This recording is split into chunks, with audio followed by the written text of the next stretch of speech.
di dalam kehidupan keluarga ini tentunya nggak bisa dipungkiri pernak-perniknya banyak sekali gitu ya. Namun apa sih yang firman Tuhan katakan tentang terutama mendidik anak-anak muda? Kita lihat Mazmur 119, kita lihat daripada ayat yang ke-9, firman Tuhan berkata, dengan apakah seorang muda mempertahankan kelakuannya bersih? Dengan menjaga sesuai dengan firman-Mu.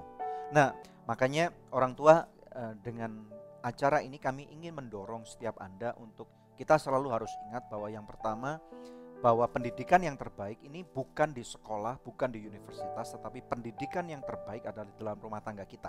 Anak-anak kita melihat kita loh, pemirsa sekalian. Jangan lupa ini, bahwa mata-mata yang masih kecil, telinga yang kita pikir masih innocent, hati yang masih murni, oh nggak ngerti anak kita nggak ngerti, mungkin mereka masih baby, mungkin mereka masih kecil.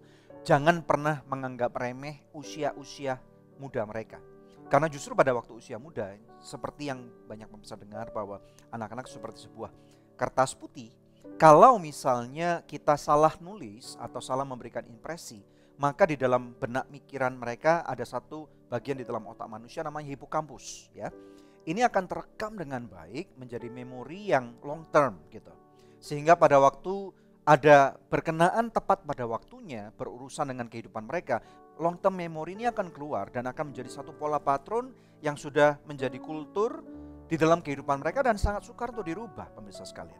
Ya, jadi golden years mereka antara 0 sampai 5 tahun mereka itu adalah momen-momen yang sangat penting. Kemudian antara 6 sampai 8 9 tahun ini di mana anak-anak mulai bisa berpikir dengan nalar yang lebih kuat. Ini sangat penting sekali kehadiran seorang ayah, kehadiran seorang ibu.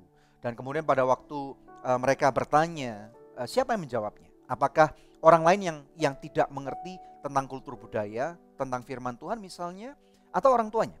Bagaimana dengan pada waktu pre-teenager, pada waktu umur 9 sampai 12 tahun misalnya. Ini masa-masa yang dimana anak-anak kecil mulai merasa besar, mulai memberontak dan yang lain-lain.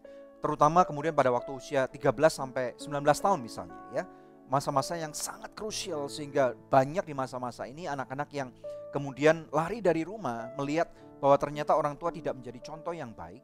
Dan di sini firman Tuhan sekali lagi mengingatkan bagaimanakah caranya anak-anak muda menjadi hidup dengan benar. Ternyata yaitu dengan hidup dengan firman Tuhan.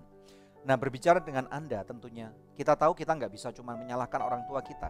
Setiap generasi mempunyai tanggung jawab untuk menjadi lebih baik daripada generasi berikutnya atau sebelumnya maksud saya.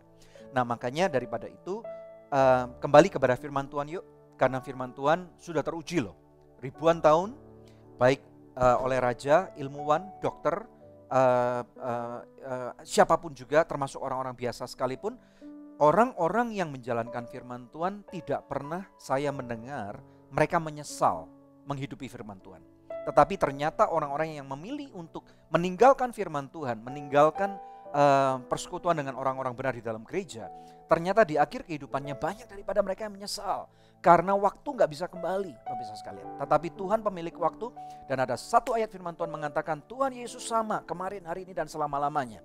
Jadi apabila raja-raja, orang-orang besar, orang-orang yang sudah memberikan dampak secara masif kepada kehidupan ini dan orang-orang di zamannya, mereka adalah orang-orang yang ternyata pada waktu kita telusur kembali kehidupannya, tidak sedikit daripada mereka yang benar-benar berpegang teguh kepada kebenaran firman Tuhan. Kami berharap episode ini menjadi berkat dan dapat menjadi panutan buat kehidupan saudara. Ambil yang baik, dan apabila Anda rasa tidak ada yang beberapa 1, 2 tidak cocok, Anda bisa belajar daripada kehidupan-kehidupan lain yang baik dan tentunya berdasar kepada firman Tuhan. Anda diberkati, Anda mau keluarga Anda berdampak, Anda mau anak-anak Anda berdampak. Mari kita berdoa. Bapa, di dalam nama Tuhan Yesus Kristus, kami menyerahkan setiap keluarga, para pemirsa Good News Program, terutama mereka yang lagi struggle di dalam jati diri mereka, di dalam membesarkan anak-anak mereka. Mereka juga yang bahkan mau atau hampir menghadapi perceraian. Kami berdoa Tuhan, biarlah Engkau berbicara kepada kehidupan mereka, bahwa Engkaulah pemilik kehidupan ini. Biarlah pemulihan terjadi kepada kehidupan pemirsa sekalian, termasuk anak-anak yang sudah lari dari rumah, mereka yang sudah meninggalkan Tuhan, mereka yang sudah berbuat onar dan bahkan dianggap sampah oleh masyarakat. Kami ucapkan pemulihan dan tidak ada satupun yang terlambat bersama dengan Tuhan. Berikan hidupmu kepada Tuhan dan biarlah Tuhan yang akan membantu menata ulang kehidupanmu. Tuhan beri kekuatan kepada mereka untuk mereka boleh kembali kepada jalanmu. Dan apabila mereka kembali kepada jalanmu Tuhan, biarlah mereka mendapatkan favor yang dahsyat daripada Engkau. Memberkati kehidupan pemirsa sekalian, Engkau terima saat ini di dalam nama Tuhan Yesus Kristus. Yang percaya dan dipulihkan Tuhan bersama dengan kami katakan, amin.